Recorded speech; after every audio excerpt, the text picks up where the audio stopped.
A very good afternoon to all of you. Today we will see aerosol packaging. So in that, first of all, aerosol means it may be defined as disperse phase system in which very fine solid particles or liquid droplets get dispersed in a gas which act as a continuous phase. These are also called as pressurized dosage form. तो ये जो देखो सबसे पहले तो जो aerosols होते हैं, एरोजोल्स मीन्स व्हाट, आपने जो स्प्रे देखा होगा, स्प्रे जिसको हम बोलते हैं ना कि जैसे कि मूव का एक मेडिकामेंट होता है जिसमें भी वो स्प्रे करते हैं हम, या हमारी बॉडी डिओड्रेंट के लिए जो स्प्रे यूज़ करते हैं हम, तो उसको क्या बोलते हैं हम, एरोजोल्स. तो एरोजोल क्या होता है कि ये एक डिस्पर्स फेस सिस्टम होती है. क्या होती है? डिस्पर्स, जिसमें मेडिकामेंट क्या होती है, डिस्पर्स होती है. सो इस फेस में क्या होता है कि जो फाइन सॉलिड पार्टिकल्स है, यानी कि जो मेडिकामेंट है जो कि सॉलिड स्टेट के अंदर सॉलिड पार्टिकल्स में है या फिर वो लिक्विड ड्रॉपलेट्स के अंदर है, वो डिस्पर्स होती है किस चीज़ में, गैसियस फेज के अंदर. और गैसियस फेज जो है वो एक्ट करती है एज अ कंटिन्यूस फेज. मतलब जो कंटिन्यूस फेज, जैसे कि हमने इमल्शन में देखे थे कि एक डिस्पर्स फेज होती है, उसके बाद एक कंटिन्यूस फेज होती है. तो जो हमारा लिक्विड है या हमारा जो पार्टिकल है वो या फिर जो हमारा ड्रग है वो as a disperse phase act करता है. और जो गैसियस फेज होती है, यानी कि जिसको हम use as a vehicle use करते हैं, तो वो क्या होती है, वो जो है वो कंटिन्यूस फेज होती है. सो ये जो प्रिपरेशन होता है वो हम एक कंटेनर में प्रेशराइज करके रखते हैं, जिसको हम प्रेशर रिलीज करने के बाद जो है वहाँ से हमको फाइन ड्रॉपलेट्स निकलती है वहाँ से, जो या फाइन ड्रॉपलेट्स जो है फिर उस एरिया पर जाकर एक्ट करती है. तो इस तरह से एरोजोल्स या स्प्रे हम बोलेंगे उसको. अब हम देखेंगे कि भाई एडवांटेजेस क्या क्या है एरोजोल्स के. So medicament can be delivered directly to the affected area such as burned skin, wound, so it minimize the discomfort cause by mechanical और मैनुअल एप्लीकेशन. सो देखो एडवांटेजेस क्या क्या है उसके, कि अगर हमको कोई मेडिकामेंट या पेन किलर या फिर ऐसी सिचुएशन में जब हमारी बॉडी पे कुछ लग गया है, हमको इंजरी आ गई है और वहाँ पर हमको वो लगाना है, तो हम उसको डायरेक्टली स्प्रे कर सकते हैं वहाँ पे. तो ये एडवांटेज क्यों है, क्योंकि अगर हमने उसको मैनुअली या हाथ से लगाया तो वहाँ पर तकलीफ़ होती है, हमको पेन होता है. इसलिए डायरेक्टली अगर हमने स्प्रे अप्लाई किया तो वो एक कन्वीनियंट मेथड है, इसको हम बोलेंगे. उसके बाद absence of air prevent oxidation of the product. तो वहाँ पर क्या है कि देखो इसकी वजह से क्या होता है कि जो प्रोडक्ट है वो ऐसा कंटेनर में होता है जो कि अनटच होता है. वहाँ पर जो है बाहर की जो एयर होती है वो उस कंटेनर में जा नहीं सकती, जिसकी वजह से क्या होता है कि जो प्रोडक्ट है उसका ऑक्सीडेशन नहीं होता. अगर हम एग्जांपल लेंगे हमारे दूसरे मेडिकामेंट्स की, फॉर एग्जांपल अगर हमने उसी मेडिकामेंट्स को एक लिक्विड फेज में या एक सॉलिड फेज में रखा, जिसको हम रूम टेम्परेचर के ऊपर क्या होगा फिर, या फिर हमने इसको अगर एक्सपोज किया, या फिर एक्सपोज होता है जब भी हम कंटेनर को ऑन करते हैं, उसको क्लोजर ऑन करते हैं हम कंटेनर का, तो वहाँ पर ऑन करने के बाद क्या होता है कि वहाँ पर चांसेस है कि प्रोडक्ट जो है हमारा वो ऑक्सीजन के साथ मिलकर ऑक्सीडेशन उसका हो सके वहाँ पर. तो इसलिए हम क्या करते हैं, ये जो मेथड है एडवांटेज इसका ये है कि भाई इससे क्या होगा कि हमारा प्रोडक्ट ऑक्सीडेशन उसका नहीं होगा. So the hydrolysis of the medicament can be prevented. तो जिस तरह से ऑक्सीडेशन प्रिवेंट होता है, क्यों, क्योंकि बाहर की गैस अंदर आ नहीं सकती, इसी तरह से बाहर का कोई वाटर मॉलिक्यूल अंदर जा नहीं सकता, जिसकी वजह से वो प्रोडक्ट का हाइड्रोलिसिस भी नहीं होगा. उसके बाद drug can be given by oral inhalation. मतलब इस मेथड को यूज़ करके हम जो ड्रग है उसको हम ओरल इन्हेलेशन, मतलब कि जैसे कि आप अस्थमा की कुछ मेडिसिन होती है या ऐसी सिचुएशन होती है जिसमें हमको इन्हेल करना होता है ड्रग्स को, तो इस तरह के ड्रग्स को, जैसे कि नेबुलाइजर्स उसकी बेस्ट एग्जांपल है. तो वहाँ पे क्या एरोजोल्स क्या होता है, वहाँ पे स्प्रे जो यूनिफॉर्मली डिवाइडेड होता है वो वहाँ से निकलता है. तो इस तरीके से फिर the sterility of the product can be maintain. मतलब क्या कि प्रोडक्ट उसमें क्या होता है हमारा अनटच होता है, तो उसकी वजह से उसकी स्टेरिलिटी वो कैसी रहेगी, फिर मेंटेन रहेगी. उसके बाद में the application of medicament is easier. जाहिर सी बात है हमको बस क्या करना होता है, उसको प्रेस करके अप्लाई करना होता है, बस सिंपल वे में हमको उसको अप्लाई करना होता है, इसलिए उसका एप्लीकेशन भी इजी है. The fine mist is easily form and inhalation for inhalation purpose. अगर हमको इन्हेलेशन के तौर पर यूज़ करना है तो वहाँ से फाइनली ड्रॉपलेट्स जो है वो फॉर्म होते हैं, जिसको हम इजीली इन्हेल कर सकते हैं. उसी तरह से manual contact with medicament can be avoided, मतलब कि हमारा जो कॉन्टैक्ट है वो मेडिसिन से ज़्यादा नहीं हो पाता, फिर हम उसको टच नहीं करते, जिसकी वजह से क्या होता है कंटेमिनेशन नहीं होता उस प्रोडक्ट का। और ये हमारा एक एडवांटेज है कि हम इस तरह की मेडिसिन को यूज़ करते हैं। उसके बाद में है drugs given by oral inhalation do not pass through GIT, hence its chances of decomposition are less. मतलब कि जो ड्रग्स होते हैं जो इनहेलेशन के लिए हम देते हैं या फिर इनहेल करने के लिए, ऐसे ड्रग्स जो कि हम स्प्रे करते हैं माउथ के अंदर उनको या इनहेल करते हैं, तो इस तरह के जो ड्रग होते हैं वो गैस्ट्रो इंटेस्टिनल ट्रैक्ट को क्रॉस नहीं करते, जिसकी वजह से वहाँ पर वो उसके जो चांसेस है डिकम्पोजिशन होने के वो क्या होते हैं, कम होते हैं as compare to other preparation. और इस तरह से हम उसी के देखेंगे disadvantages of aerosols. So in that aerosols are costly preparation. अब वो क्या होता है, एरोजोल्स क्या होती है, कॉस्टली प्रिपरेशन होती है। क्यों? क्योंकि वहाँ पर हमको एक कंटेनर को परचेस करना होता है, हमारे ड्रग को गैसियस फेज में लाकर उसको हमको प्रेशराइज करके फिल करना होता है, इसलिए क्या उसकी कॉस्ट बढ़ जाती है वहाँ पर। इसलिए ये क्या है, इसका डिसएडवांटेज है कि ये कॉस्टली प्रिपरेशन होती है। Some of the propellants may be very toxic, कुछ प्रोपेलेंट्स जो होते हैं वो बहुत ज़्यादा टॉक्सिक होते हैं। The cooling effect of highly volatile propellant may cause discomfort on injured skin. अभी देखो आप स्प्रे लगाते हो तो उसमें क्या होता है, वहाँ पर जो वोलेटाइल एजेंट होता है वो अल्कोहल होता है, जिसकी वजह से आपको वहाँ पे कूलिंग का इफेक्ट देखने को मिलता है। और अगर एकदम से अगर हमने किसी जगह पे इंटीमेट एरिया पे अगर हमने ज़ोर से स्प्रे अगर कर दिया तो वहाँ पर क्या होता है, फिर हमको इचिंग होती है या हमको डिस्कम्फर्ट होता है। तो इस तरह से, या फिर अगर हमारा कुछ वुंड्स है, कुछ इंजरी है जहाँ पर कुछ लगा हुआ है और वहाँ पर हम अगर उसको स्प्रे किया तो उसकी वजह से क्या होगा, उसका वोलेटाइल सब्सटेंस का कूल होने की वजह से वहाँ पर हमको वो इचिंग कर सकता है और डिस्कम्फर्ट हो सकती है इंजर्ड स्किन के ऊपर। Lot of difficulties are face in aerosol formulation when the drug is not soluble in propellant. मतलब कि क्या, कि जो फेस में ड्रग सोल्यूबल नहीं होता, अगर उस तरह की प्रिपरेशन को हमको एरोजोल बनानी तो वहाँ पर हमको बहुत सारी डिफिकल्टीज़ का सामना करना पड़ता है। पहले हमको उस ड्रग को क्या करना पड़ता है, प्रोपेलेंट के अंदर उसको पहले हमको डिजॉल्व करना होता है, उसके बाद में फिर उसको उस प्रिपरेशन में हमको ऐड करना होता है। अब प्रोपेलेंट क्या होता है वो हम आगे देखेंगे। सो उससे पहले classification of aerosols. So aerosols may be classified as space, spray, surface, coats, foam. तो उसके 3 क्लासिफिकेशन है, जिसमें से जो स्पेस स्प्रे है, आपको ये नाम से याद रखना है कि अगर स्पेस स्प्रे पूछा है वहाँ पे, सो these are the preparation which are finely divided spray having particle size up to 50 micro, insecticides, disinfectants and room deodorants। तो ये जो स्पेस स्प्रे होते हैं इनकी साइज़ कितनी होती है, 50 म्यूएम इनकी साइज़ होती है, 15 माइक्रोन जिसको बोलेंगे उसकी साइज़ होती है। और इंसेक्टिसाइड, डिसइंफेक्टेंट और डिओड्राइजर्स, तो इस तरह की जो प्रिपरेशन होती है, जैसे कि हम जिसको बोलेंगे इंसेक्टिसाइड मतलब कीड़ों को या जो भी इंसेक्ट होते हैं या फिर जो भी बैक्टीरिया को किल करने के लिए, माइक्रो ऑर्गेनिज्म को किल करने के लिए जो भी हम एज अ स्प्रे की फॉर्मुलेशन यूज़ करते हैं, जैसे कि काला हिट एक्सेट्रा एक्सेट्रा। तो इस तरह के जो होते हैं इसको हम बोलेंगे स्पेस स्प्रेस। और उसकी जो साइज़ होती है वो क्या होती है वहाँ पे, मतलब 50 माइक्रोन। दूसरा होता है सरफेस कोट्स, ऐसा मतलब जो सरफेस के ऊपर कोट करने के लिए होता है।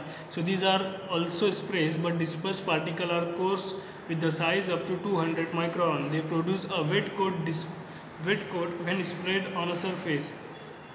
तो ये देखो हेयर स्प्रेस जो होते हैं या हेयर कोट्स जो होते हैं वो क्या होती है कि स्प्रे की ही एक टाइप होती है जिसमें जो उसकी साइज़ होती है, जो पार्टिकल्स वहाँ से निकलते हैं उसकी साइज़ होती है 200 माइक्रोन।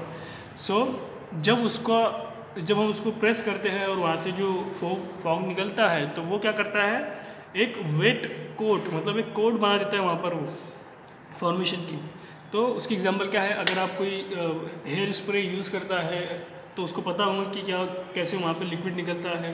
फिर पर्सनल डिओड्रेंट, जो हमारे डिओड्रेंट हम देखते हैं वो उसकी एग्जांपल है powder स्प्रेस and topical medicament spray. और ऐसी मेडिकामेंट जैसे कि मूव, ये जो हमको स्प्रे होती है मूव की, जो हम एज अ पेन किलर के तौर पर उसको यूज़ करते हैं, या एज अ डिओड्रेंट जो हमारे स्प्रे होते हैं, या फिर जो एज अ जो हेयर स्टाइलिस्ट होते हैं वो उनके हेयर पर हेयर स्प्रे लगाते हैं वहाँ पर, तो बालों को सेट करने के लिए। तो इस तरह की जो प्रिपरेशन होती है उसमें की साइज़ कितनी होती है, 200 माइक्रोन। इसी तरह से फोम, अभी फोम क्या होता है, इसकी बेस्ट एग्जांपल आप जब शेविंग क्रीम आप देखते हो उसमें फोम आप जब प्रेस करते हो तो वहाँ से फोम निकलता है। तो उस तरह की प्रिपरेशन को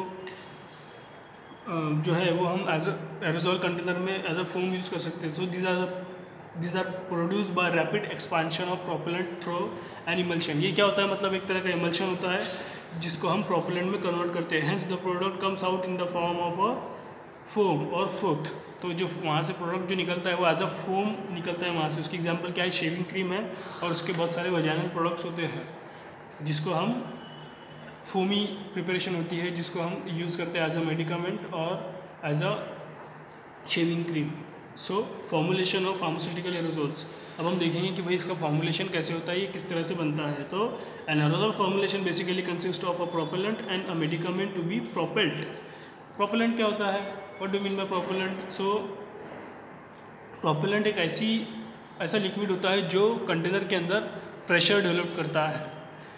सो propellant, it develops a pressure in the container. Compressed gases such as carbon dioxide, nitrogen and liquid gases are like methane or ethane can be used as propellant। तो देखो यहाँ पर हमको use as a vehicle हम क्या करते हैं, propellant। तो propellant हम use as a vehicle करते हैं जिसमें हमको हमारा मेडिकामेंट जो है वो डिस्पर्स करना होता है। और ये जो प्रोपेलेंट होता है उसको हम कंसिडर कर सकते हैं कि ये कंटिन्यूस फेज भी हम उसको बोल सकते हैं जिसके अंदर हमको हमारे डिस्पर्स फेज को ऐड करना होता है।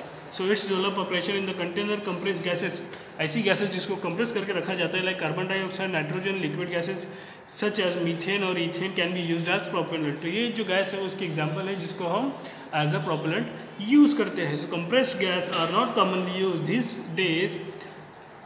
Propellant like trichlorofluoromethane, dichlorofluoromethane, dichlorotetrafluoroethane and difluoroethane are used in pharmaceutical aerosols।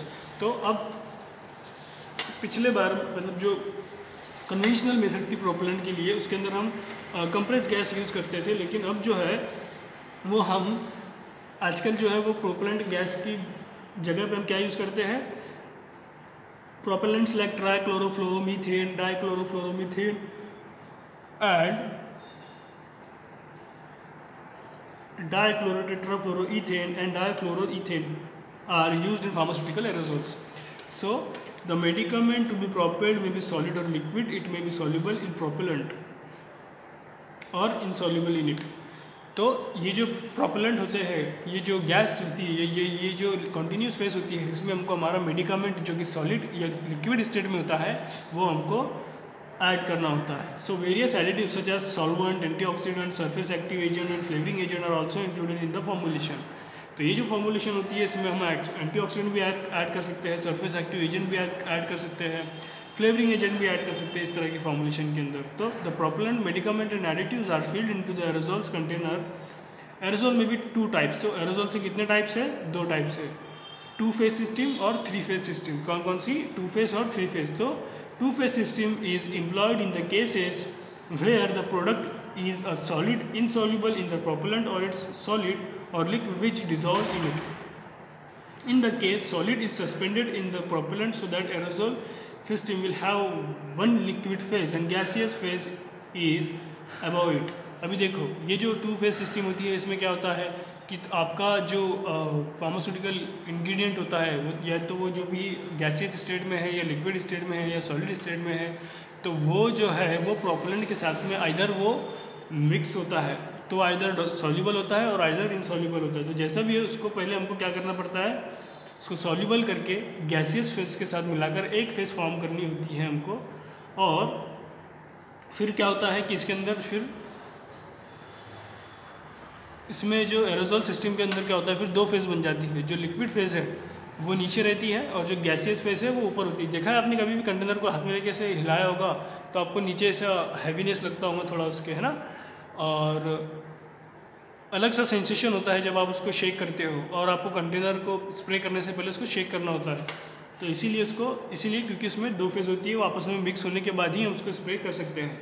So 3 phase system क्या होता है? 3 phase system is employed in the cases where the product is immiscible with the propellant.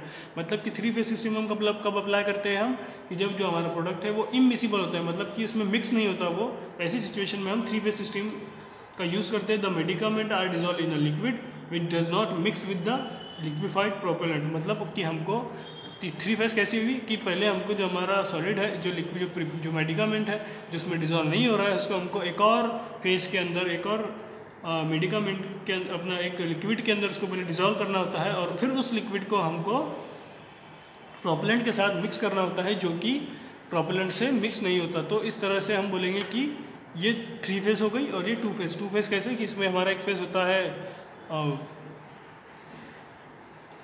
हमारा disperse phase, दूसरा gaseous जो होता है वो continuous phase. इसमें 3 फेज होते हैं। मतलब जो हमारा पहला ड्रग है उसको हमको मिक्स करना है एक लिक्विड के साथ, और फिर उस लिक्विड को हमको गैसियस फेज में ऐड करना है। तो इस तरह से ये 2 इसकी टाइप होती है, 2 फेज और 3 फेज। तो ये उसका डिफरेंस था। इसके बाद में कंटेनर्स यूज फॉर एरोजोल्स कौन कौन, तो उसके पार्ट्स देखेंगे हम। तो aerosol container can B divided into 4 parts. अब अच्छा, आपने ये जो पूरा डायग्राम यहाँ पे बताया है एरोजोल का, तो यहाँ पर आपने इस तरह का कंटेनर आपने ऑलरेडी देखा है, जिसको प्रोपेलेंट एंड इंग्रेडिएंट, मतलब इस फेज को हम क्या बोलेंगे कि ये जो है ये प्रोपेलेंट या इंग्रेडिएंट है। दूसरा है डिप ट्यूब, जो कि वहाँ से इस तरह के लिक्विड को सक करने का काम करती है। ये जो होती है फिर जो देखो इन्होंने क्या किया है, फेस अलग अलग कर दिए, जैसे कि बीच में से फेस अलग है। तो इसमें नीचे वाला जो फेस है वो क्या है, प्रोपेलेंट एंड इंग्रेडिएंट है। उसके बाद में जो ऊपर वाला फेस है वो लिक्विड फेस है, और तीसरा कौन सा है, वेपर फेस है, जहाँ पे सिर्फ वेपर्स होते हैं। और ये क्या है, वॉल्व है, और ये एक्टिवेटर है, जिसको अप्लाई करने के बाद वहाँ से हमारा जो है मेडिकामेंट वो बाहर निकलता है। तो ये इसकी डायग्राम आपको इम्पोर्टेंट है, आपको इसको याद रखनी है with their name. So if you see the parts of that container aerosol, so in that first container, तो कंटेनर कैसा होना चाहिए, इस कंटेनर की बात कर रहे हैं हम। तो in pharmaceutical aerosol packaging the container are made from metal such as tin plate, steel, aluminium और stainless steel, glass and plastic. This container can be withstand high pressure. तो जो कंटेनर होता है वो किस चीज़ से बना हुआ होना चाहिए, वाइदर स्टेनलेस स्टील, एल्यूमिनियम और किस चीज़ से, टिन या फिर प्लास्टिक से बना होना चाहिए, जो कि हाई प्रेशर को होल्ड कर सके। इसमें अंदर क्या होता है, हाई प्रेशर, तो इसकी सरफेस ऐसी होनी चाहिए कि वो हाई प्रेशर के ऊपर भी काम वहाँ पर वो हाई प्रेशर के ऊपर भी स्टेबल रह सके। उसके बाद में वॉल्व्स, सो वॉल्व क्या करता है, the valve use should be such that it can be easily open and close.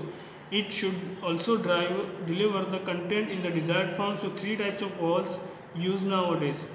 तो देखो 3 टाइप के जो वॉल्स होते हैं वो यहाँ पे देखने को मिलेंगे। वो कंटिन्यूस स्प्रे वॉल, तो कंटिन्यूस स्प्रे वॉल की एग्जांपल क्या है, आपने एक बार प्रेस किया, वहाँ से कंटिन्यू जो हमारी मेडिकामेंट है वो निकल रही है, तो उस तरह के वॉल को हम बोलेंगे continuous. Metering wall, metering wall मतलब क्या कि एक बार आपने उसको प्रेस किया तो बस उतनी ही एयर बाहर, उतना ही लिक्विड बाहर निकलता है, तो उस तरह की प्रिपरेशन को हम बोलते हैं मीटरिंग वॉल। और फोम वॉल मतलब क्या कि आपने उसको प्रेस करने के बाद अगर वहाँ से फोम निकल रहा है तो उसको हम बोलेंगे फोम वॉल। तो ये वॉल जो है वो वहाँ पर सिचुएटेड होता है।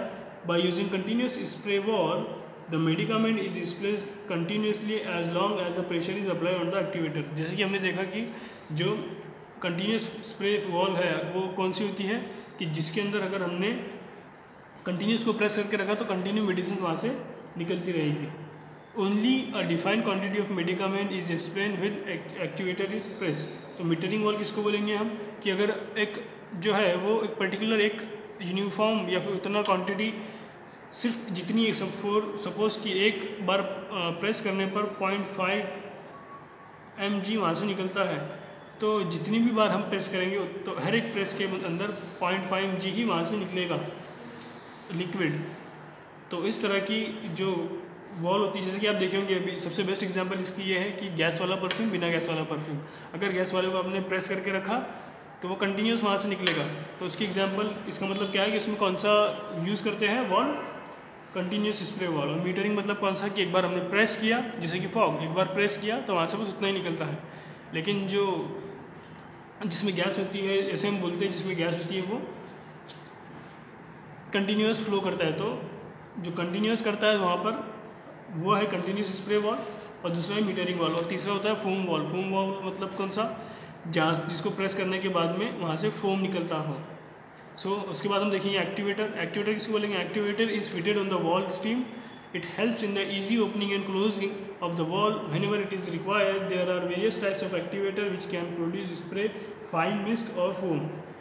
तो डिफरेंट टाइप के एक्टिवेटर होते हैं जो कि प्रेस करने के ऊपर लिक्विड को बाहर निकालते हैं। So dip tubes. So dip tubes are made up of polyethylene और पॉलीप्रोपिलीन। जो ट्यूब्स होती है वो पॉलीइथिलीन या पॉलीप्रोपिलीन की बनी होती है। Dip tube is use for following purpose. It conveys the liquid from the bottom of the container to the wall of the top. तो ये जो प्रिपरेशन है इसमें क्या करते हैं वो, it conveys the liquid from the bottom of the container to the wall at the top. मतलब क्या कि ये जो लिक्विड है ये वो टॉप के, मतलब ये जो है सिर्फ एज अ ड्रग को वॉल तक या कंटेनर या एक्टिवेटर तक पहुंचाने का काम करता है। It prevent the propellant to come out with dispensing the contents of the package. यानी कि it prevent the propellant to come out without dispensing the content of the package. मतलब कि विदाउट जो है इसमें से डिस्पेंसिंग हुए क्या कंटेंट उस चीज़ का प्रोपेलेंट बाहर, सिर्फ इसमें से प्रोपेलेंट बाहर आता है, बाकी दूसरा कुछ भी नहीं। The deep tube should be extended almost two the bottom of the container. In the case length of the deep tube is short, the content of the tube aerosol container will not come out. However, it is deep tube is touching the bottom of the container, it will block the passage of liquid. देखो मतलब क्या बोल रहे हैं वो, क्योंकि ये जो कंटेनर होता है इसकी ट्यूब जो है वो लास्ट तक की डिप ही होनी चाहिए। अगर ऐसा नहीं होता है तो जो कंटेंट है उसका वो बाहर नहीं आ सकता फिर, इसलिए इसका नेसेसरी है कि जो ट्यूब है वो पूरी तरह से डिप होनी चाहिए अंदर। उसके बाद में हम देखेंगे पैकेजिंग ऑफ एरोसोल्स। तो उसकी पैकेजिंग कैसे करेंगे हम, तो यहाँ पे दो प्रोसेस है कि दो प्रोसेस की मदद से हम इस कंटेनर में हमारे मेडिकामेंट को फिल करते हैं। दूसरा एक कोल्ड फिल प्रोसेस, दूसरा है pressure fill process. So depending upon the nature of the product concentrate, the aerosol can be filled by cold filling और प्रेशर फिलिंग प्रोसेस। तो ये नेचर के ऊपर डिपेंड है उस प्रोडक्ट के कि हम कौन सा प्रोडक्ट यूज़ कर रहे हैं हम, तो उसकी बेसिस पे हम मेथड को सिलेक्ट करते हैं। तो पहली मेथड है cold fill process. So in that this process is use to fill metered aerosols product using a fluorocarbon propellant. तो देखो ये जो कोल्ड फिल प्रोसेस होती है इसमें हम क्या मीटर्ड, मतलब एक रिक्वायर्ड क्वांटिटी वहाँ से निकलती है, रिक्वायर्ड क्वांटिटी। या फिर जैसे कि आप देखो कि जो होती है एग्जांपल जो अस्थमा के पेशेंट लेते हैं वो एक बार प्रेस करने पर सिर्फ एक यूनिफॉर्म या एक पर्टिकुलर अमाउंट ऑफ मेडिसिन वहाँ से निकलती है। तो इस तरह की जो प्रिपरेशन होती है किस चीज़ कौन सी मेथड से फिल की हुई होती है, कोल्ड फिल्ड प्रोसेस से। तो कैसे करते हैं, और उसमें हम fluorocarbon as a propellant use करते हैं। एज अ व्हीकल हम क्या यूज़ करते हैं, fluorocarbon. Bye lowering the temperature of the propellant below it's boiling point, मतलब जो उसका बॉइलिंग पॉइंट होता है उससे हमको उसके टेम्परेचर को उससे हमको कम करना होता है। The propellant become liquid at atmospheric pressure. मतलब कि क्या कि वो जो लिक्विड है, वो जो प्रोपेलेंट है वो एटमॉस्फेरिक प्रेशर के ऊपर क्या हो जाता है, लिक्विड। सो एक्टिव इंग्रेडिएंट और concentrate and propellant are cooled to a low temperature about -30 to 40 Fahrenheit. The concentrate is generally cooled to below 0.0 in order to reduce the loss of propellant during the filling operation. मतलब क्या कि जो container है, जो propellant है उसको हमको 0 पे मेंटेन करना होता है during the filling process, because क्योंकि इससे क्या होता है कि जो प्रोडक्ट है हमारा उसके लॉस होने के या डिग्रेड होने के चांसेस कम होते हैं प्रोपेलेंट के। क्योंकि वो माइनस के ऊपर होने की वजह से वो इजीली लिक्विड नहीं होता और वहाँ पर हमारी क्वांटिटी जो है उस पर्टिकुलर गैस की वो वहाँ पर बचती है। So the chilled concentrate is poured into the chilled container and propellant is added.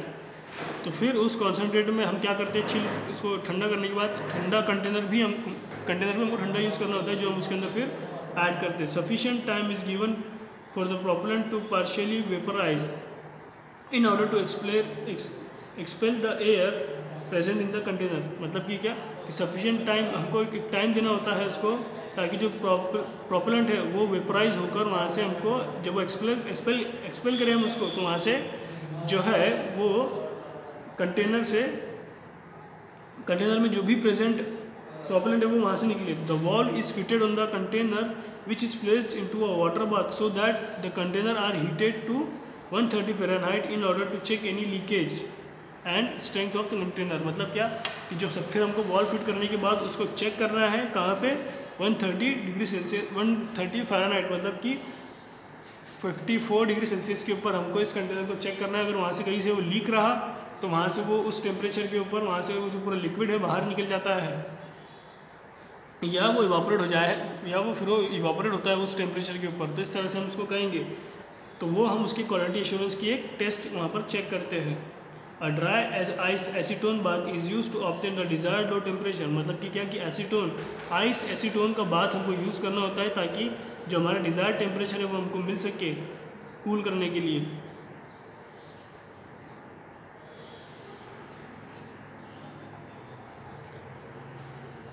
अच्छा, तो ये जो मेथड बताई उन्होंने कि आपको आइस एसीटोन यूज़ करना है तो ये लेबोरेटरी स्केल के ऊपर है। लेकिन अगर आप प्रोडक्शन कर रहे हो उसका कंपनी के अंदर तो वहाँ पर जो रेफ्रिजरेशन मतलब कि जो ठंडा करने के लिए जो रेफ्रिजरेटर होते हैं वो यूज़ करते हैं हम। लेकिन लेबोरेटरी लेवल के ऊपर हमको आइस एसीटोन यूज़ करना होता है। Next we will see pressure fill process. So in this process it is use for filling aerosols containing hydrocarbon propellant. देखो दोनों इसमें क्या डिफरेंस है कि जो प्रेशर फिल है उसमें हम हाइड्रोकार्बन यूज़ करते हैं और जो कोल्ड फिल्ड प्रोसेस है उसमें हम फ्लोरोकार्बन यूज़ करते हैं। तो हमको इस तरह से याद रखना है कि हाइड्रोकार्बन हम कहाँ यूज़ करते हैं प्रेशर फिल प्रोसेस में और फ्लोरोकार्बन कहाँ पर यूज़ करते हैं हम तो फ्लोरोकार्बन हम यूज़ करते हैं कोल्ड फिल प्रोसेस में। So the product is concentrated is placed into a container and the valve is sealed. The propellant is forced through the valve under pressure. After this, the container is immersed in the water bath at 130 Fahrenheit और 5 foot in order to check any leakage। मतलब इस तरह के container में हम क्या करते हैं सिंपली जो सबसे पहले हम क्या करते हैं कि जो हमारा जो इस प्रोसेस में जो प्रोडक्ट है हमारा जो कॉन्सेंट्रेटेड प्रोडक्ट है उसको हम कंटेनर में ऐड करने के बाद वॉल को सील करते हैं।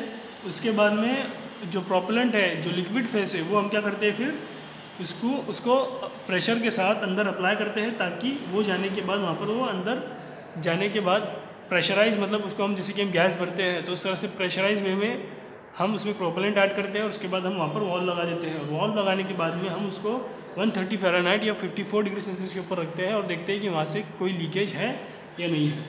सो एप्लीकेशन क्या क्या है इसके they are use for spray bandages for the application of drug meant for topical use. मतलब कि कहाँ यूज़ होते हैं कि स्प्रे बैंडेजेस मतलब स्प्रे बैंडेज के अंदर जैसे कि हमने लेक्चर में डिस्कस किया था आयरन मैन की एग्जाम्पल से कि स्प्रे बैंडेज क्या होती है for application of drug meant for topical use मतलब ऐसे ड्रग जो सिर्फ टॉपिकल यूज़ के लिए यूज़ होते हैं। So they are use for spray administration of drugs into various body cavities मतलब हम डिफरेंट टाइप की बॉडी कैविटीज़ के अंदर इसको यूज़ कर सकते हैं जैसे कि नेसल कैविटी है तो इस तरह से हम इस ड्रग को यूज़ कर सकते हैं इस तरह के कंटेनर को। This are used for administration of drugs such as local anaesthetic local antiseptic local analgesic and anti inflammatory drugs. तो ये जो प्रिपरेशन है इसको हम एज अ जहाँ पे हमको पेन हो रहा है सिलेक्टेड एरिया पे तो वहाँ पर हमको स्प्रे करके तो एज अ हम एनाल्जेसिक भी इसको यूज़ कर सकते हैं या फिर एनेस्थेटिक मतलब क्या कि जो आप टीवी में देखते हो कि वो क्लोरोफॉर्म को कपड़े पर लेकर उसको सुखाने के बाद बेहोश करते हैं तो उसी तरह से जब आप एनिमल्स की हैंडलिंग करते हो लैब के अंदर तो आपको वहाँ पर एक चैम्बर के अंदर एनिमल को रखना होता है और एयर को पास करनी होती है जब जाकर वहाँ पर एनिमल जो है वो एनेस्थेटाइज होता है वहाँ पर उसको और उसको एनेस्थीसिया हम देते हैं। तो एनेस्थीसिया अगर हमको देना है तो इसकी एग्जांपल है आइसोफ्लोरिन जिसकी मदद से हम किसी भी एनिमल्स को या ह्यूमन को एनेस्थेटाइज कर सकते हैं शॉर्ट पीरियड ऑफ टाइम के लिए। So they are used for spray cosmetic preparation such as perfume all we know सब कुछ हम जो है वो सिमिलर है फैमिलियर है इस टर्म से परफ्यूम से कि हमको परफ्यूम में इसको कैसे यूज़ करना है। Next they are use to spray disinfectant deodorisers and air sanitisers as air sanitisers या फिर डिओड्राइजर्स या फिर डिसइंफेक्टेंट हम उसको यूज़ कर सकते हैं। तो ये था aerosols. In the next lecture we will see modern unit dose packaging. Thank you.